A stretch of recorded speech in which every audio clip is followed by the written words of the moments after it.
اعوذ باللہ من الشیطان الرجیم بسم اللہ الرحمن الرحیم ان اللہ لا یستحی یضرب مثلا ما بعوضۃ فما فوقها۔ السلام علیکم ورحمۃ اللہ وبرکاتہ۔ اللہ پاک نے سورہ بقرہ کی آیت نمبر 26 میں ارشاد فرمایا کہ بے شک اللہ حیا نہیں فرماتا انسانوں کو سمجھانے کے لیے، چاہے کیسی بھی مثال ہو، چاہے وہ مچھر کی ہو یا اس سے بڑی ہو۔ اور رب نے فرمایا فَأَمَّا الَّذِينَ آمَنُوا فَيَعْلَمُونَ أَنَّهُ الْحَقُّ مِنْ رَبِّهِمْ وَأَمَّا الَّذِينَ كَفَرُوا فَيَقُولُونَ مَاذَا أَرَادَ اللَّهُ بِهَذَا مَثَلًا۔ اللہ پاک نے فرمایا کہ ایمان والے تو جانتے ہیں کہ قرآن پاک اللہ کی طرف سے حق ہے، اور رہے کفر کرنے والے منافق تو انہوں نے کہا کہ تمہارے اللہ کا اس میں کیا مقصد ہے کہ اسی قرآن سے لوگوں کو گمراہ کرتا ہے اور اسی قرآن سے لوگوں کو ہدایت کرتا ہے۔ تو اللہ پاک نے ان کفار مکہ اور منافقین کا جواب دیا۔ رب نے فرمایا وَمَا يُضِلُّ بِهِ إِلَّا الْفَاسِقِينَ۔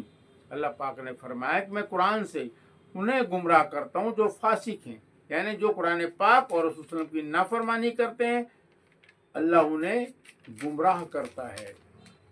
ناجن کفار مکہ اور منافقین جب قرآن کے چیلنج کا جواب نہ دے سکے تو انہوں نے اعتراض کیا کہ اللہ تعالیٰ اتنی چھوٹی مثال اس قرآن میں کیوں بیان فرماتا ہے۔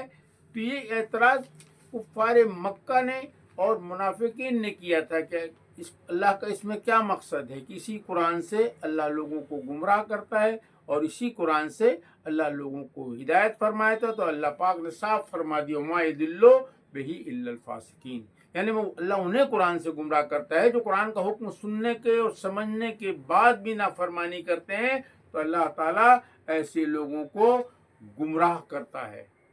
اور سورہ رات کی آیت نمبر 27 میں بھی رب نے فرمایا قُلْ إِنَّ اللَّهَ يُضِلُّ مَن يَشَاءُ وَيَهْدِي إِلَيْهِ مَنْ أَنَابَ۔ اللہ پاک نے ارشاد فرمایا کہ آپ وسلم فرما دیں کہ اللہ جسے چاہے گمراہ کرتا ہے، اللہ ہدایت کی راہ اسے دیتا ہے جو اللہ کی طرف رجوع لاتا ہے۔ اور آپ صلی اللہ علیہ وسلم فرمائے ان الذی لیس فی جوفہ شیء من القرآن کالبیت الخرب۔ آپ صلی اللہ علیہ وسلم ارشاد فرمایا کہ بے شک وہ شخص کھنڈر کی مانند ہے جس نے قرآن سے کچھ بھی نصیحت حاصل نہیں کی۔ اور سورہ ابراہیم کی آیت نمبر 4 میں بھی رب نے فرما دیا اور ہم نے ہر رسول اس کی قوم کی زبان میں بھیجا تاکہ وہ اللہ کے حکم کو صاف صاف بیان کر دیں، پھر اللہ جسے چاہے گمراہ کرے اور جسے چاہے راہ دکھائے، اور وہی عظمت اور حکمت والا ہے۔ اور سورہ انعام کی آیت نمبر 65 اور 66 میں بھی اللہ پاک نے فرمایا انظر کیف نصرف الآیات لعلہم یفقہون وکذب بہ قومک وہو الحق لست علیکم بوکیل۔ اللہ پاک نے ارشاد فرمایا اور دیکھو کس طرح ہم بیان کرتے ہیں آیتوں کو تاکہ انسان سمجھ جائے۔ اور اسلم اگر آپ کی قوم نے، آپ کی امت نے اس قرآن کو جھٹلایا جبکہ یہی حق ہے تو آپ وسلم فرما دیں کہ میں تم پر نگہبان نہیں ہوں۔ اور آپ وسلم فرمایا طلب العلم فریضہ علی کل مسلم و مسلمہ۔ آپ نے فرمایا کہ علم سیکھنا تمام مسلمانوں، مردوں اور عورتوں دونوں پر فرض ہے۔ آپ صلی اللہ علیہ وسلم مولوی نہیں کہا کہ خالی مولوی صاحب پر علم سیکھنا فرض ہے، بلکہ کیا کہا؟ تمام مسلمان مردوں اور عورتوں پر فرض ہے۔ اور سورہ بقرہ میں بھی اللہ پاک نے فرمایا کہ ہم نے رمضان کے مہینے میں قرآن نازل کیا ھدی للناس وبینات من الھدی والفرقان۔ اللہ پاک نے فرمایا کہ ہم نے رمضان کے مہینے میں قرآن کو انسانوں کی ہدایت کے لیے روشن کیا، اس میں ہدایت کے روشن بیان ہے اور یہ قرآن فرقان ہے، یعنی جو آدمی قرآن کو سمجھ کر پڑھے گا اس سے ہدایت لے گا تو اللہ پاک اس کو بھلائی اور برائی کی تمیز سکھا کر اسے فرقان بنا دے گا۔ سبحان اللہ۔ سورہ بنی اسرائیل کی آیت نمبر 9 میں بھی رب نے فرمایا ان ھذا القرآن یہدی للتی ہی اقوم۔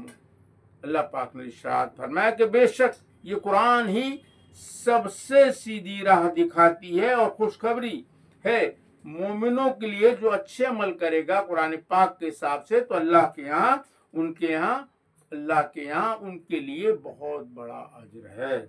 اور ناظرین، کچھ لوگ آج کل کہتے ہیں کہ قرآن مشکل ہے، نصیحت کے لیے قرآن کو ڈائریکٹ مت پڑھو، جبکہ سورہ قمر میں اللہ پاک نے 4 مرتبہ فرما دیا وَلَقَدْ يَسَّرْنَا الْقُرْآنَ لِلذِّكْرِ فَهَلْ مِن مُّدَّكِّرٍ۔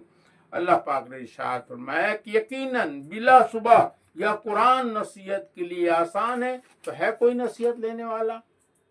ناظرین، اگر کوئی یہ کہتا ہے کہ قرآن نصیحت کے لیے مشکل ہے تو وہ اللہ کے حکم کے خلاف بولتا ہے اور وہ مشرک ہے۔ اللہ اکبر۔ آپ صلی اللہ علیہ وسلم فرمایا لا طاعت لمخلوق فی معصیت الخالق۔ آپ صلی اللہ علیہ وسلم نے ارشاد فرمایا مخلوق میں کسی کی اطاعت نہیں جس میں اللہ کی نافرمانی لازم آتی ہو۔ اللہ اکبر۔ آپ صلی اللہ علیہ وسلم فرماتے ہیں من اتقى الهدى فی